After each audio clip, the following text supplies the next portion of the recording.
Hello and welcome to the latest Chirp News. From Chirp Maritime Feedback number 50.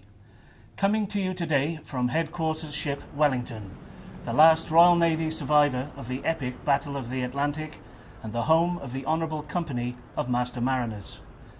For all of us in the company, safety at sea is a top priority, just as it is for Chirp. And we have more safety advice today that, as always, is there to deliver safe voyages and safe home.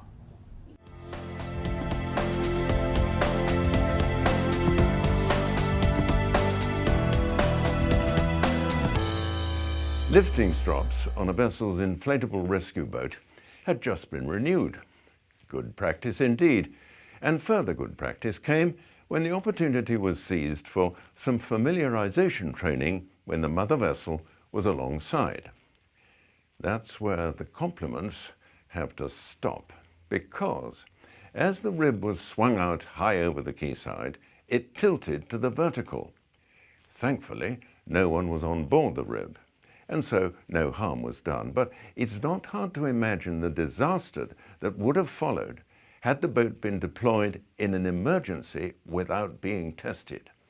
It transpired that the after lifting strops on the rescue boat had not been attached to the proper lifting points on the transom, but to strong points on the hull.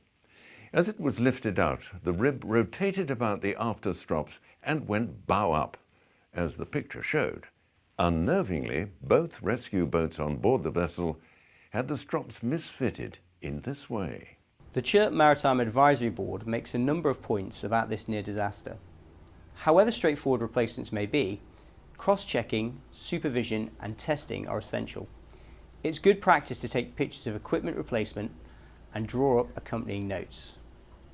LSA and SOLAS manuals should also be consulted and kept up to date. But the first step in avoiding such a near tragedy is a simple one. Better design aimed at heading off mistakes.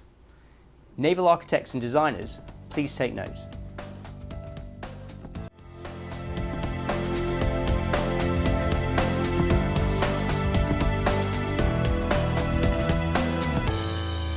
We're in the open sea, and hearing about a dangerous encounter that simply need not have happened had collision regulations been followed. Our reporter tells us that a bulk carrier was approaching his ship on his port quarter.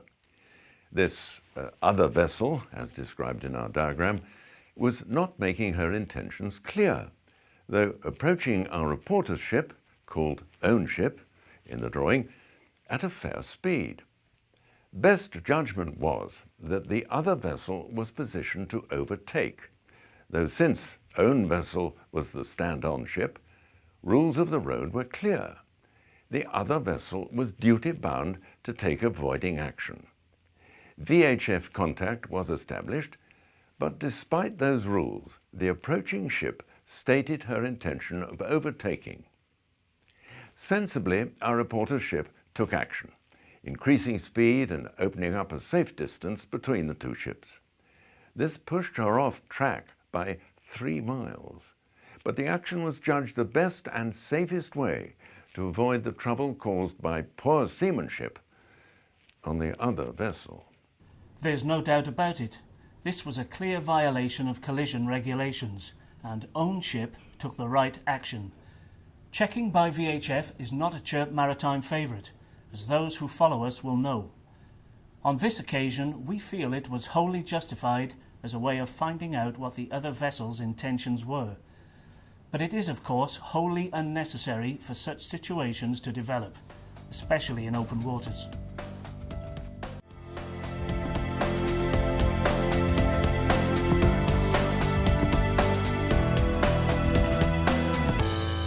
Not all the reports we receive are near misses or near disasters.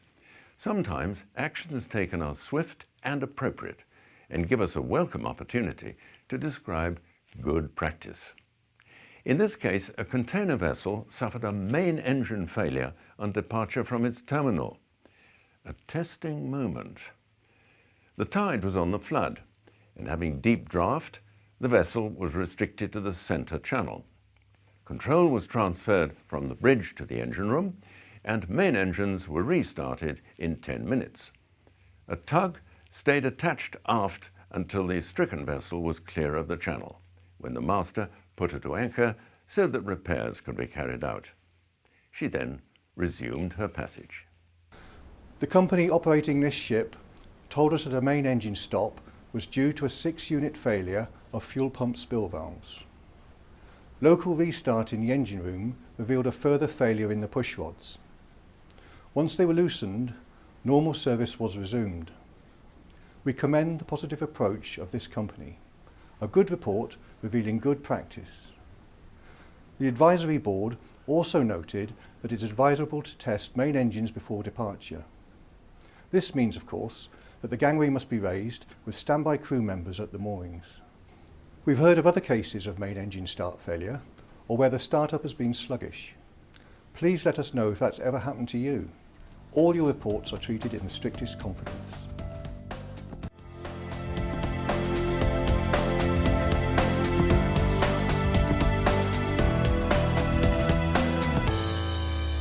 Here's a perfect candidate for one of those "What's Wrong with This Picture" competitions. Our reporter was aghast to witness this scene when he was alongside in a small port in the Mediterranean. On the outboard side of a coastal ferry, a crew member was painting the side of his ship, hanging on to an accommodation ladder with one hand, while stretching out a long-handled brush with the other. None of that fussy stuff about personal protective equipment either. Extraordinarily, an officer appears to be present, supervising from the main deck this accident just waiting to happen. It really is hard to know where to start with the hazards revealed here. Both the method and the total absence of PPE are obvious. But if you can spot anything else, please let us know. And why not take the opportunity for a check on your own procedures, with a look at risk assessment, toolbox talks, planning and execution of tasks large and small. As we all know, accidents are always waiting to happen in the life of any seafarer. Well, that's all from us for this Chirp News. Don't forget, the full edition of Chirp Maritime Feedback is available online. Details follow. And thanks to you, it's our half-century, number 50. Do keep your reports coming, and remember, we're keen to hear not only from seafarers, but anyone involved in port operations too. That's where safety at sea starts, after all. Thanks for watching. See you next time. Don't forget to follow us on social media. You can also subscribe to our YouTube channel. Chirp Maritime, putting the mariner first.